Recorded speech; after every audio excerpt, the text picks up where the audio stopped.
Long ago, people began to wonder about the creation story of humanity along with their faith. Just as they had beliefs about the beginning of the universe, they thought that humankind must also have a beginning. In their quest, they observed that delicate plants and flowers emerged from the earth by piercing through the frozen cold of winter as it retreated from the surface. These fragile plants, after sprouting with the help of the sun and rain, grew into an unstoppable force with their extended branches and leaves. Over time, the delicate plants that opened their eyes to the wild nature, much like a newborn baby, were replaced by wild grasses. The Greeks, inspired by this struggle for existence, put forth the belief that humans also came from the earth. According to this belief, the process of humans adapting to nature was likened to the life desire of wild plants. The human, who opened their eyes to the cold, frightening, and wild nature, now had to struggle to survive. Forests filled with dense trees and caves became shelters for humanity against freezing weather conditions and dangers in nature. While the nature looked magnificent with the extended branches and unbeatable leaves of the plants, the same could not be said for the primitiveness of humanity. Humanity was civilized by gods and heroes. Skills such as metalworking, house construction, and art that shaped the soul were learned. However, as time passed, possessions became ordinary, and origins were forgotten. People also began to forget the healing gods and became corrupted. This situation angered the gods and, ultimately, they decided to send a curse upon humanity. This curse turned into a flood where only two mortals could survive. The surviving mortal couple was Callion, the god of fire, and his wife. To help them survive the flood that would bring an end to humanity, the Roman god Rheus assisted them. He commanded them to build a ship in which they could take refuge during the 9-day flood. After the flood ended, the couple, protected from the wrath of the gods, arrived in Thessaly where the waters had receded, and they settled down to rest. However, only these two mortals were left behind after the flood. Callion and his wife became the last hope of humanity. Desperate to find a solution, the couple decided to consult with the oracle of the justice goddess Themis. People went to Callion and his wife and asked how humanity could be brought back. The oracle's answer was clear. They were told to throw stones from the mountainside onto the ground. In this way, humanity could be reborn. Callion and his wife planted the seeds of humanity by throwing stones, bringing the cursed humans back to the surface. Men were born from the stones sown by Callion, and women were born from those sown by his wife, Pyrrha. They became known as the ancestors of the Greek race. However, the construction of temples for the myth that humanity emerged from the ground, the emergence of different gods, and the disappearance began with the introduction of the temples. Sacrifices were offered in the temples in honor of the gods, and priests authorized in religious matters were appointed.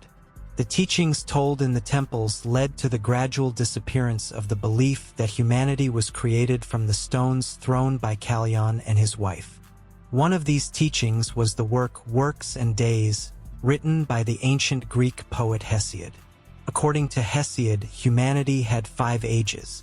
The first was the Golden Age, during which people lived like gods alongside the gods and the ruler of the earth, Kronos. They lived a life full of ease and goodness, similar to the gods.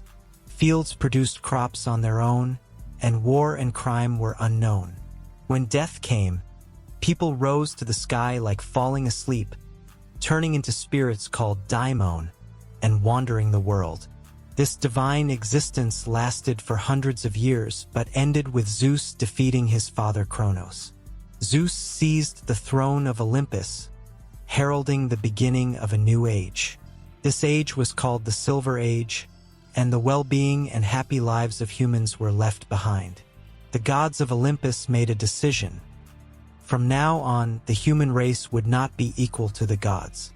The king of Olympus, by shortening the spring, caused humans to lose their divine qualities.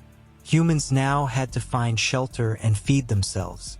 Sijin Abi built a shelter, plowed his fields, and obtained a harvest. However, their lives were long. It took 100 years for a baby to become an adult, and when they became adults, they had a considerable lifespan. Despite these long lifespans, humans spent their childhood and shorter adulthood in poverty and hardship.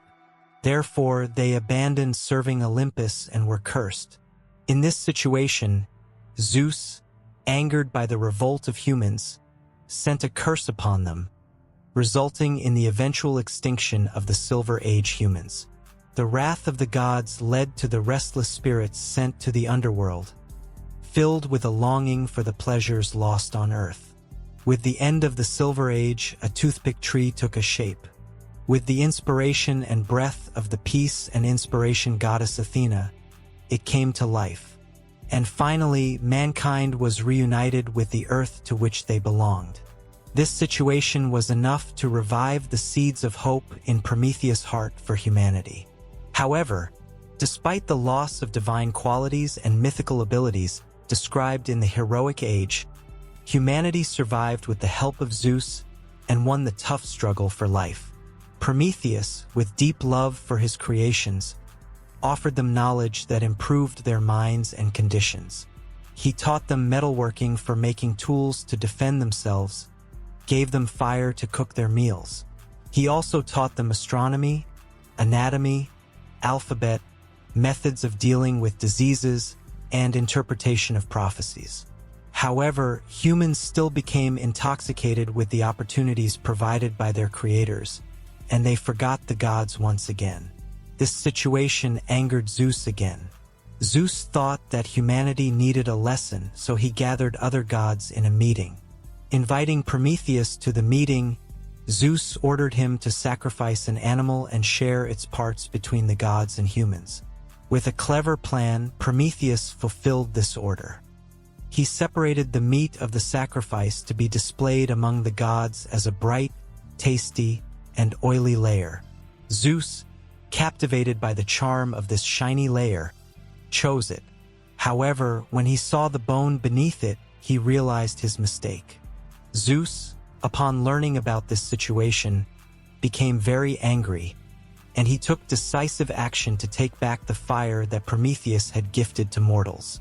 Leaving Olympus, Prometheus secretly descended to the earth, taking a small spark from Hephaestus's fiery forge. Thus, he gave fire to humans again. However, going against Zeus's orders meant invoking his wrath. To punish Prometheus, Zeus assigned Hephaestus to chain him to the Caucasus mountain. Additionally, he ordered a daily eagle to eat Prometheus's liver. However, this punishment was not limited to this. Zeus wanted to provoke Prometheus even more. After years of this cruel punishment, Prometheus promised Zeus a prophecy. The prophecy was known only to him, and it was about Zeus's end. Zeus, wanting to learn the prophecy and prevent the events from happening, had to forgive Prometheus. However, along with the outcome of this prophecy, Zeus's power diminished, and he lived with the hope box that kept humanity alive. Although humanity lost its divine characteristics and legendary abilities narrated in the heroic age, with the help of Zeus, it survived and won the difficult struggle for life.